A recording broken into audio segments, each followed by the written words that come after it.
안녕하세요. 지식교양 채널 언어의 정원입니다. 자, 오늘 강의는 자기소개서 작성법을 알려드리는 시간, 해법 자소서 시간이죠.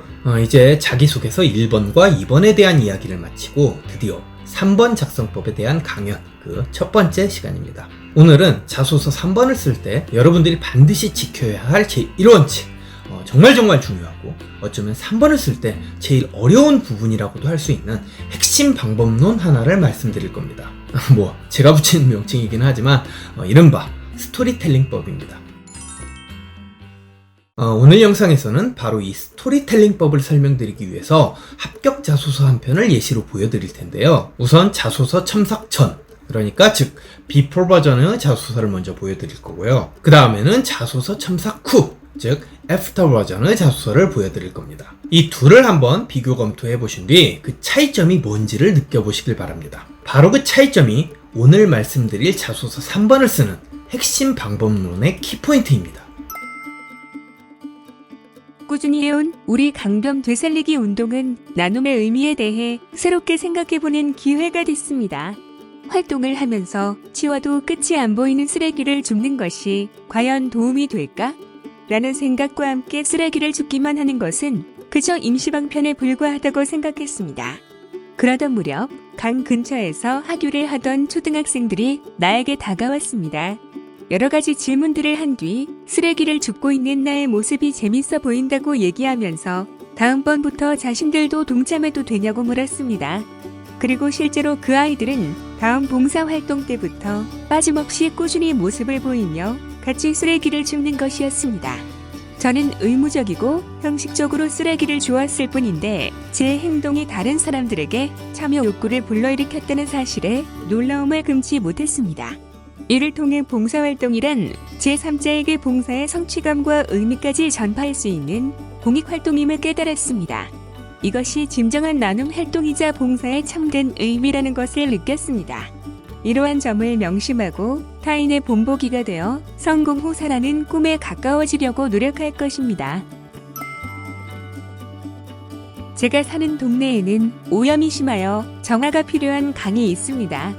근처에 위치한 제 고교에서는 우리 강 되살리기 운동이라는 슬로건을 내걸고 강변에서 쓰레기를 줍는 봉사활동을 매달 2번씩 시행했습니다. 강제적인 봉사활동인데다 쓰레기를 치워도 매번 다시 쓰레기가 쌓여 금세 오염되는 강의 모습을 보다 보니 대체 이런 봉사활동이 무슨 의미가 있을까 회의감만 들었습니다. 그래서 몇 주간 타성에 젖은 채 방만하게 쓰레기를 주웠습니다. 어느 날 인근 초교에서 하교를 한 아이들 무리가 제게 다가와 뭘 하고 있냐고 물었습니다. 건성으로 강을 되살리는 중이라고 말하며 학교 차원에서 시행하는 봉사활동이란 식의 설명을 대충 해주었습니다.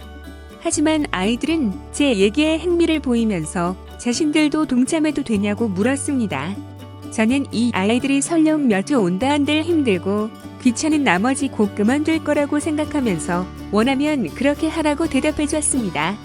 하지만 다음 봉사활동 때부터 아이들은 정말로 매주 저희와 함께 쓰레기 줍기 봉사활동을 반년이나 넘게 실천했습니다. 심지어 점차 자신들이 데려오는 친구들의 수도 많아졌습니다. 나중에는 우리가 쉬는 주간에도 자기들끼리 자발적으로 나와 쓰레기를 치운다는 사실도 알았습니다. 이때의 경험은 제가 굉장한 각성과 반성을 하게 만들었습니다. 정작 아이들에게 쓰레기를 줍도록 계기를 마련 건 나였는데 진정성 있게 최선을 다해 봉사한 사람들은 아이들이 했다는 사실이 너무도 부끄러웠습니다.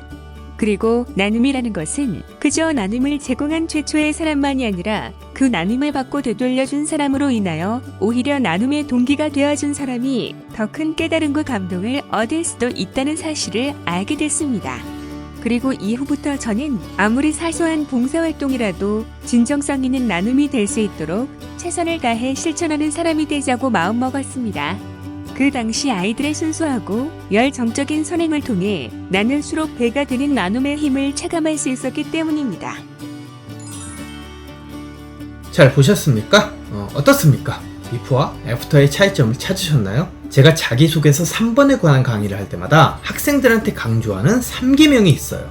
속칭 자소서 3번을 쓸 때 명심해야 할 3대 법칙 같은 거죠. 그게 과연 뭐냐? 첫째, 소재는 중요한 게 아니다. 소재 고민 따위는 개나 줘라. 두 번째, 진짜 중요한 건 소재를 다루는 방식, 즉 드라마틱한 스토리텔링이다. 셋째, 너의 이타심을 한껏 드러낼 수 있게 휴머니즘이 물씬 풍기는 사연 하나를 만들어라. 뭐 너무도 당연한 얘기겠지만 제가 보여드린 자소서 예시, 그 중에서 비포 말고 애프터 사례는 방금 말한 이 3계명을 지켜가면서 일부를 고쳐 쓴 자소서입니다. 말하자면 첨삭이 가해진 거죠. 이 둘을 비교해보면 차이점으로서 눈에 띄는 부분이 있죠. 비포 버전은 뭔가 밋밋하고 이야기에 흡입력이 없어요. 당연한 겁니다. 이 비포 버전은 흔히 말해 사연, 곡절, 국면 전환 같은 에피소드가 없어요. 더 정확히 말하자면 그런 에피소드를 쓰긴 쓴 건데 더럽게 재미없게 쓴 거죠. 하지만 애프터 버전은 좀 다르죠. 이건 비포 버전이랑 전체적인 소재 측면에서는 크게 달라지진 않았지만 그 소재의 나름의 사연, 곡절, 국면 전환 같은 에피소드를 구체화함으로써 이야기에 생명력을 집어넣었어요. 그래서 소위 읽는 맛이 생긴 겁니다. 이른바 양념이나 MSG를 적절히 쳐넣은 겁니다. 그래서 자소서에 재미가 생겼고 읽는 사람이 흥미로워할 만한 지점이 만들어진 겁니다. 사실 이 학생은 제가 기억이 나는 게 첨삭을 할 때 진짜 고민이 많았어요. 이건 서울대를 가겠다는 놈이 봉사활동으로 쓸 건덕지가 없는 거야. 그냥 학교에서 의무적으로 시킨 봉사활동이 다야. 자기가 주도해서 봉사단체를 만들었다든가 남들이 잘 안 하는 특별한 봉사 이력이 있다든가 그런 것들이 전혀 없는 학생이었던 거죠. 거의 그냥 공부만 한 거죠. 그래서 소재가 이것밖에 안 되는 거예요. 쓰레기 줍기. 그런데 제가 이미 말씀드렸죠. 자소서 3번에서 소재는 뭐다? 아무것도 아니다. 개나 주라고. 진짜 아무것도 아니에요. 그냥 네가 인간의 탈을 쓰고 있다면 당연히 가져야 할 평균적인 이타심에다가 양념 반, MSG 반을 쳐서 그럴듯한 휴머니즘 스토리 하나로 승화시켜버리면 그만인 겁니다. 이렇게 그럴듯한 스토리텔링으로 승화시킬 수 있는 소재가 따로 있는 게 아니라고요. 반대로 역으로 생각하는 게 중요합니다. 어떤 소재든 휴머니즘 스토리로 승화시킬 수가 있다는 사실, 그리고 그렇게 써야만 한다는 점. 3번을 쓸 때 여러분들이 반드시 명심해야 할 사항은 크게 다예요. 우리가 방금 살펴봤던 합격 자소서 예시도 사실 소재는 별게 없죠. 굳이 소재의 랭킹을 따질 수 있다면 오히려 평균적인 학생들만도 못해요. 거의 최하층 계급이라고 할 만한 수준입니다. 그런데 이 자소서는 그렇게 평범하고 용렬하고 별것 없는 소재를 상당히 그럴싸한 드라마로 극화시킨, 한마디로 국면을 전환해줄 만한 에피소드와 사연을 집어넣었어요.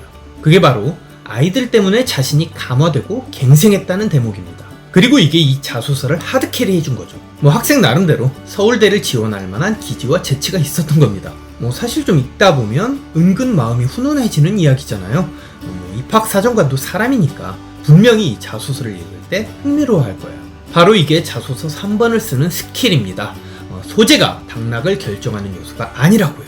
그 소재를 어떻게 드라마틱한 방식으로 활용할 것인지, 쉽게 말해 소재를 다루는 방식이 훨씬 중요한 겁니다.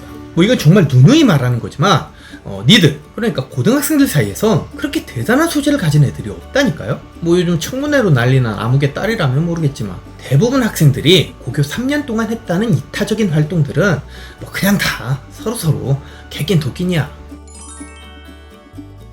하지만 소재를 다루는 방식에서는 당연히 차별성과 변별력이 생길 수 있다는 거예요.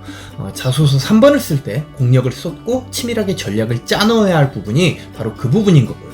절대 소재에 집착하지 마세요. 쓰레기 줍기라는 소재를 가지고도 서울대 자소서로 합격이 가능하다고요. 그러니까 장담하건대 이 영상을 보는 당신의 소재는 쓰레기 줍기보다는 분명히 나을 겁니다. 나름 희망과 자신감이 좀 생기는 것 같지 않습니까? 그러니까 이제 드라마틱한 스토리텔링만 신경 쓰면 돼요. 훈훈하고 흥미롭고 제법 읽는 사람에게 설득력이 있을 법한 하나의 휴머니즘 이야기를 어떻게 구성할 건지 아이디어를 좀 생각해 보세요. 이것만 성공한다면 당신도 충분히 경쟁력 있는 자소서 3번을 쓸 수 있는 겁니다. 그럼 오늘 영상은 여기에서 마치도록 하겠습니다. 엄밀히 말하면 오늘 가르쳐드린 내용만으로도 여러분들이 3번을 쓰는데 크게 어려움은 없을 겁니다. 3번을 쓰는 방법론 중 제일 중대한 법칙이니까요. 하지만 악마는 디테일에 있다는 말처럼 세세한 사항을 쓰다 보면 또 이런저런 애로사항들이 발생하기 마련이죠. 그래서 다음 영상은 자소서 3번을 작성하는 두 번째 방법론, 즉 두 번째 팁에 대해 알려드리겠습니다. 그럼 지금까지 시청해주셔서 감사합니다. 다음번 영상에서도 여러분들에게 유익한 정보를 갖고 찾아뵙도록 하겠습니다. 오늘도 여러분들 모두 지적인 하루 보내시길 바랍니다.